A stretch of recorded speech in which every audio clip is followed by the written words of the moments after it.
வணக்கம். இன்றைக்கி நம்ம ஒரு 5 பேருக்கு பிரியாணி ட்ரைனிங் ஸ்டார்ட் பண்ணியிருக்கோம் இந்த திங்கக்கிழமை. மனோஜ் சார் சென்னையிலேருந்து வந்திருக்காங்க. அதே போல் தினேஷ் ப்ரோவும் சென்னையிலேருந்து வந்திருக்காங்க. சேத்தன் ப்ரோ எங்கேருந்து வந்திருக்காங்கன்னா பெங்களூர்லேருந்து வந்திருக்காங்க. அதே போல் பார்த்தீங்கன்னா தேனி சின்னமனூர்லேருந்து செங்கோடி அக்கா வந்திருக்காங்க. இவங்க 4 பேரும் வீடியோவில் வந்தாங்க. இன்னும் ஒருத்தவங்க வீடியோவில் வரல. இவங்க எல்லாருக்கும் தான் இந்த முறை ட்ரைனிங் தர போகிறோம். பார்த்தீங்கன்னாக்கா லெமன் எப்போ கொடுக்குறோன்னா கறி வெந்தால் மட்டும்தான் கொடுக்கணும். கறி வேகாமல் நீங்கள் லெமன் கொடுத்துருக்கீங்க. நான் மட்டன் பிரியாணிக்கு சொல்கிறேன்.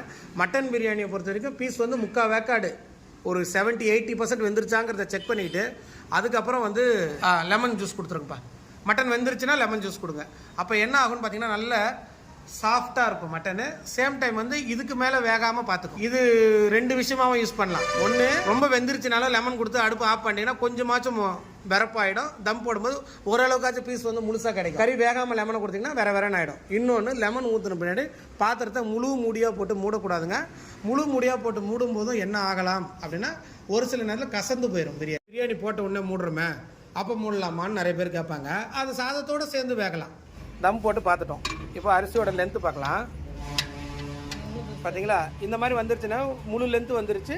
சாப்பாடு நல்லா உதிரியாக இருக்குது. மிக்ஸ் பண்ணுறது எப்படிங்கிறத நான் உங்களுக்கு வெளியே கூட்டு போய் காட்டுறேன். ஒயிட் புலாவு, தால்ச்சா, வெங்காய பச்சடி, சிக்கன் சுக்கா நல்லா இருக்கா?